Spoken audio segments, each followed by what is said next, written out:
So when you think back on your childhood, what are the happy play memories that come to mind? Was it riding your bike? Playing on the street with the neighbouring children? Making up and creating your own games? We as adults often look back on our childhood play memories with nostalgia and recall them as the good old days. Memories of joyful, meaningful play experiences help bind families together emotionally, even long after the children are grown. Are your children experiencing the same kind of joy, meaning and family bonding in their play? Happy, healthy children need love, laughter, care, nutrition, safety, and play every day. Let's look at play, as it's an essential part of every child's life. Some adults see play as trivial, but for babies and children, play is important work. Play is a natural way that children wire up their brains and learn to use their bodies and their imagination. They discover how to solve problems, express their feelings, communicate, and get along with others. They can make sense of their surroundings and experiment with using adult behaviour. All our kids need for play are time, playmates, and a safe place. When we look at our personality type and play, there are some differences that often appear in the different ways that children and adults approach play. Sensing children often like detailed information and lots of it. The more details they have, the clearer the idea becomes. They need to know what to do and how to start it. Without this information, they're lost and find it difficult to know where to start. They like experiential learning. They actually learn by doing. They enjoy going with an idea that's previously been covered, whether it's a project, a story, a plan, or even playtime, rather being left to invent and create an idea. They like information presented to them in order, whether it's work or play. They're sequential thinkers, and consecutive instruction is very important for them. Use examples to help them visualize and become inspired about what they're doing. Now, intuitive children are different. They're drawn to theories and patterns and connections of ideas. They're often highly imaginative and enjoy games and activities that use their imagination and creative ideas. They learn about different things in diverse ways. They prefer minimal directions because they can see what needs to be done their way, and inventing ideas is fun. They enjoy doing things differently from others and like to use their creativity and ideas to make their work special. They sometimes spend a lot of the time daydreaming, and often they have imaginary friends. My grade 4 teacher often asked us to use our imagination. Well, either that or she hadn't actually planned anything she was going to teach that day. And I remember the day she said, "Today, I want you to write a story about anything you want." My instant reaction was, "Really? Anything?" This was terrifying for me. How could I write a story with no direction? I needed specifics, concrete examples that would help me link my ideas to a broad and random concept. Where was the information that I, as a sensing child, needed? So I asked again, Can we write a story about our weekend? "Sure, anything you like," was my teacher's response. Now this really stressed me out. When I looked over at my intuitive friend Tracy, I could see she was on fire. She was intently writing her inspired story at breakneck speed. She was focused and excited by the possibilities of being able to explore unlimited topic options. Unfortunately, it would have been obvious if I'd tried to copy her. I put my hand up. "Can I write a fairy story?" I received the same answer. By now I was stumped and I actually couldn't write anything at all. And then my teacher finally offered me a hook to hang my ideas on. "Okay," she said, "write a story about your weekend, about going to the beach." Oh, the relief. I now had a baseline to get me started. Once I began my story writing journey, I was able to use my imagination and get creative. As a mature sensing person, I'm aware that the big picture is important at times, but I still need a hook to hang my ideas on. Understanding your child's information gathering process, whether they be sensing or intuitive, is important. Conceptual ideas and theories can be difficult for the sensing child. Help them by starting them on what they know before moving forward with new and creative ideas. Help intuitive children by allowing them to run as free as possible with their ideas and imagination.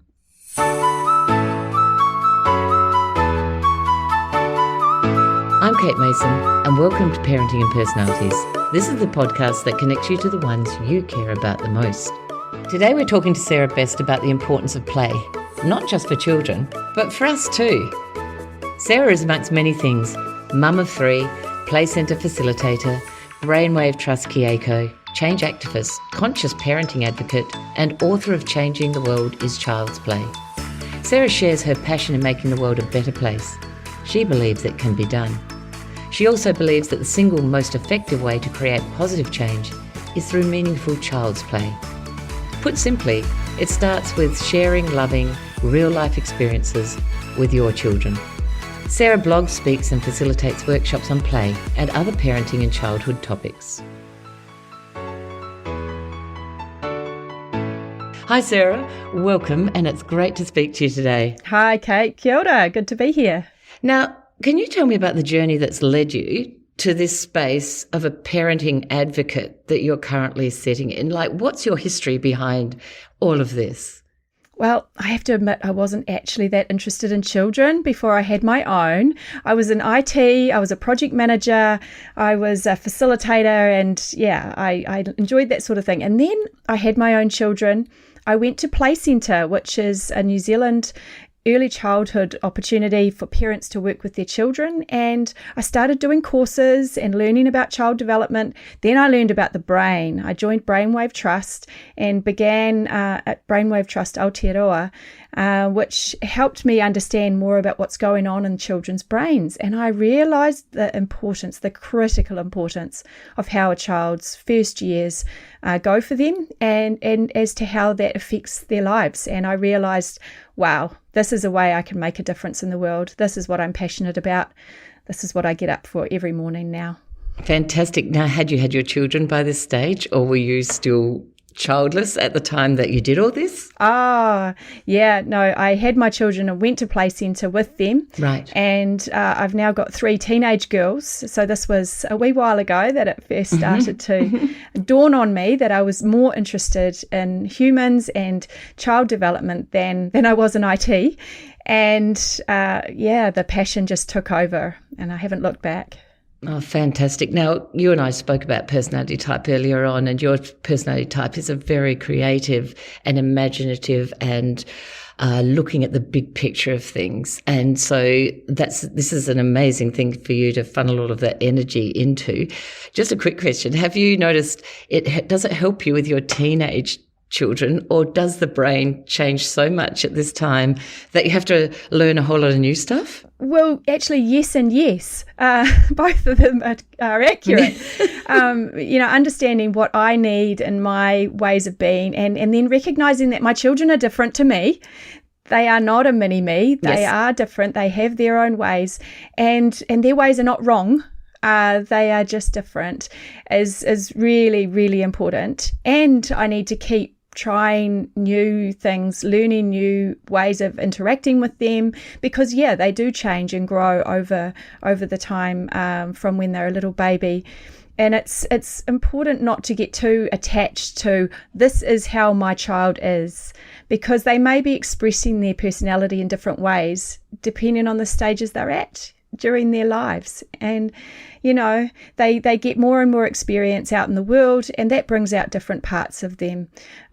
So I remember feeling quite surprised that my oldest child was becoming quite scared of going to birthday parties and not joining in with games. Yet as a 1-year-old, she was very alive with social interactions and would wave at anyone.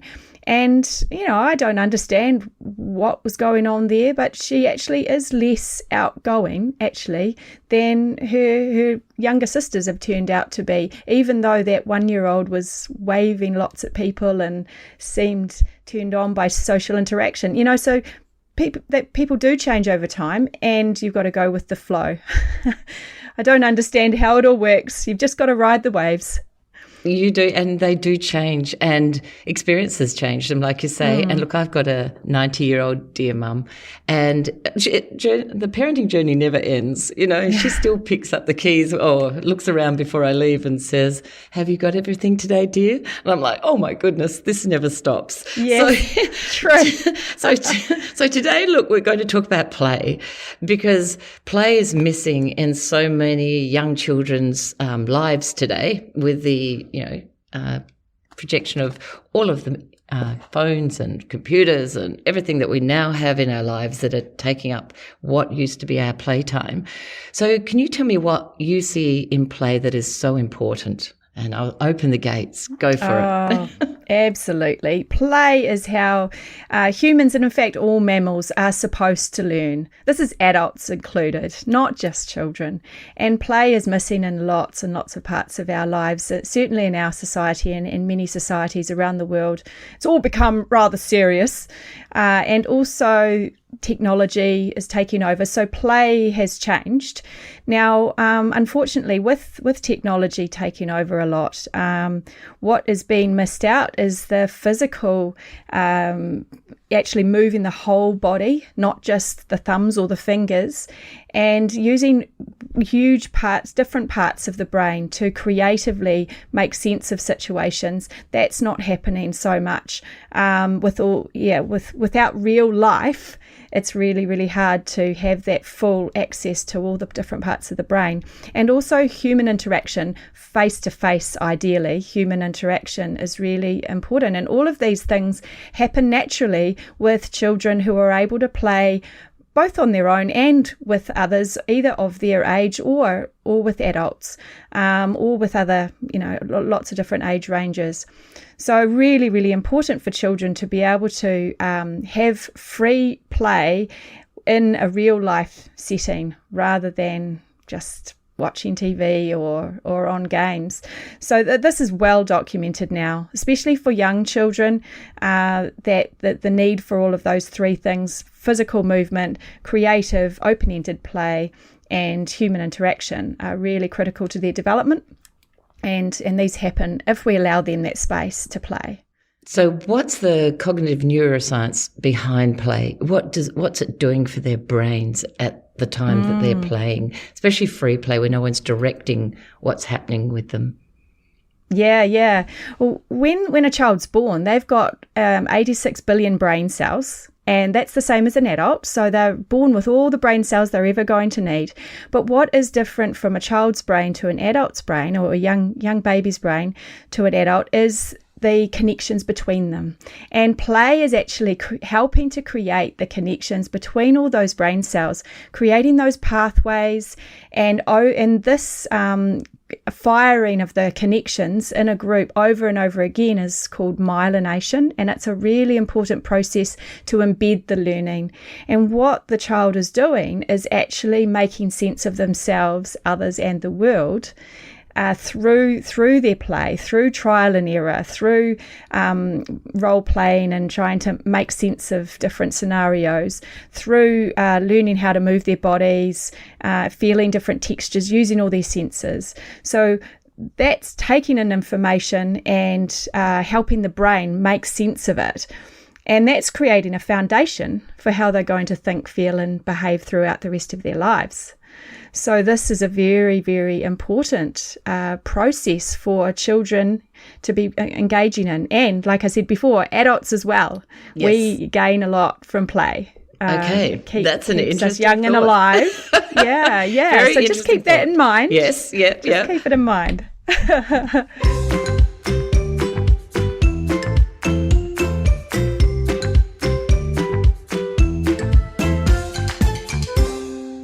Many parents ask me, how do I talk to my kids? Do you struggle with this? How well do you really know your child? Knowledgeable communication is the key to successful bonding with your child. This is something I can help you with. I meet with parents all the time around this. So let's chat. Contact me at thepersonalitycoach.com.au.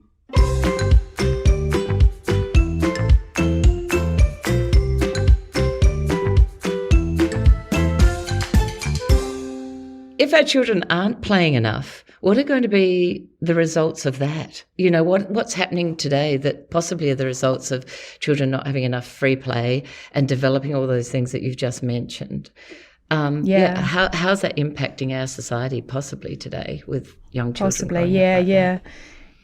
Well, the way a child's brain develops through into adulthood is a combination of the genes they're born with and the experiences they have. And there's also a process called epigenetics, which is where the experiences actually overwrite some of or help change the way the genes are expressed as well. So if you look at those three processes, most of it is to do with experiences. So whatever experiences a child or any person is having an effect on their brain and how it's developed. And how our brain is developed affects how we see the world and how we interact and so on. And so if the child is having different experiences than, say, we did as children, they are going to have a different way that their brain is wired up. Now, this is not necessarily good and bad just because it's different. It's more what has been missed out. So what has been discovered in more recent years is that there are children who are turning up at school and they don't know how to use their bodies properly. They haven't been physically as active. And I mean, we've got obesity problems, but also just coordination and understanding how their bodies actually work. They are not able to problem solve because they haven't had to figure out what to do. If they were bored, their parents maybe allowed them to watch telly rather than letting them go and find something to play with. And so they may be missing out on opportunities to build those circuits. And also lots of children struggling with face-to-face interactions, how to communicate with people because there's so much over technology. It's painting a little bit of a grim picture.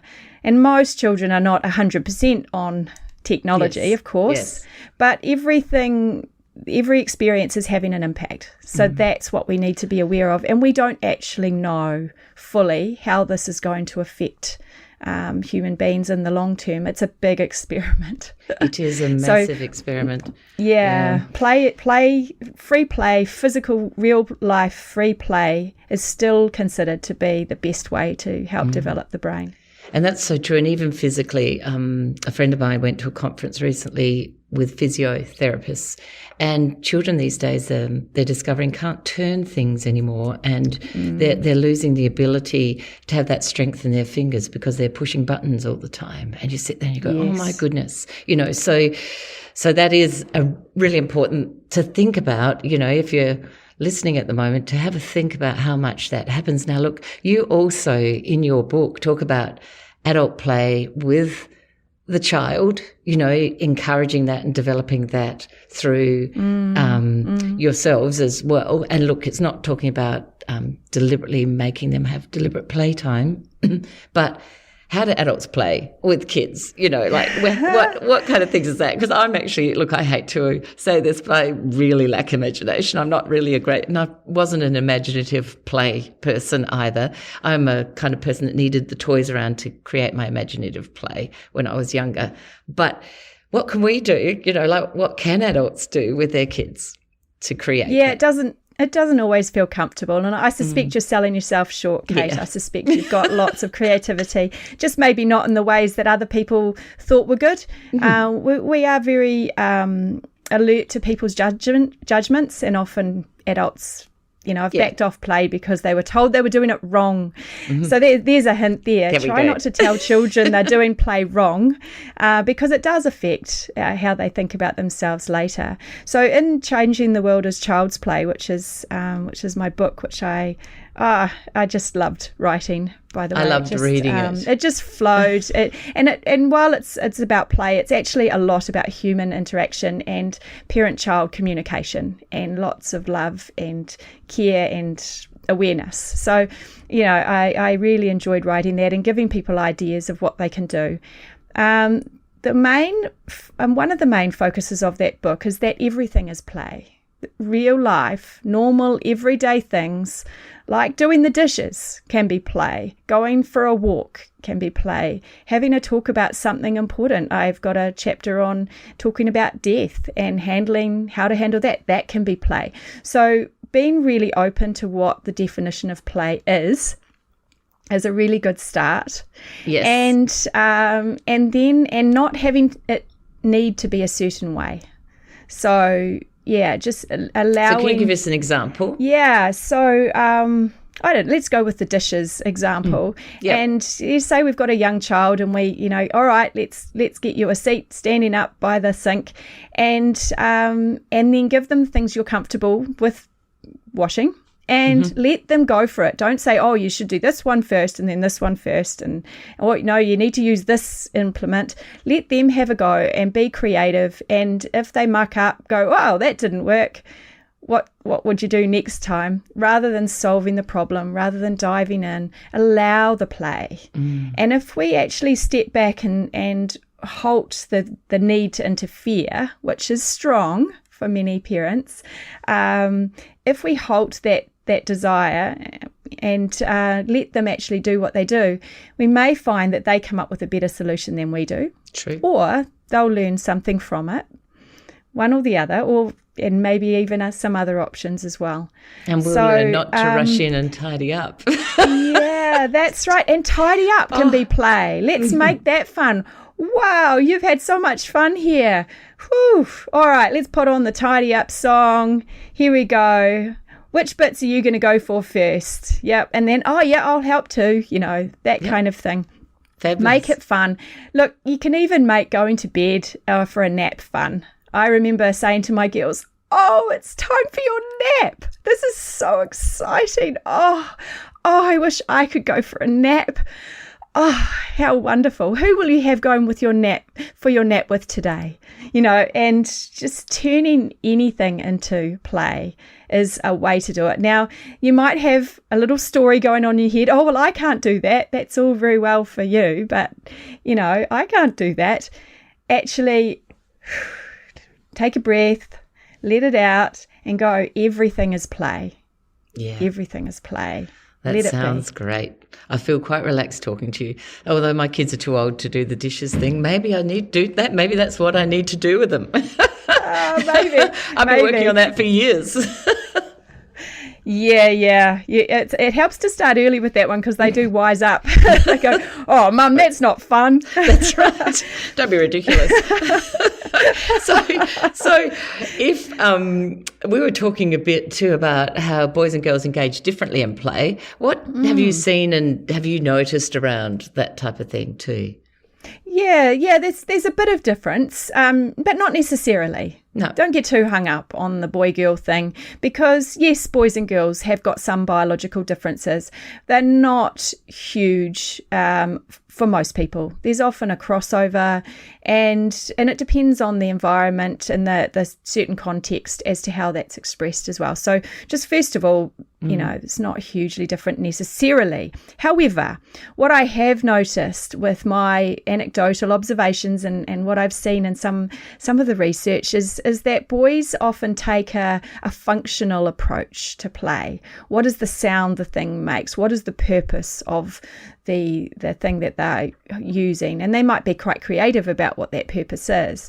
But yeah, often you may experience that with young boys, and whereas young girls will often put personalities onto the different things that they may be playing with.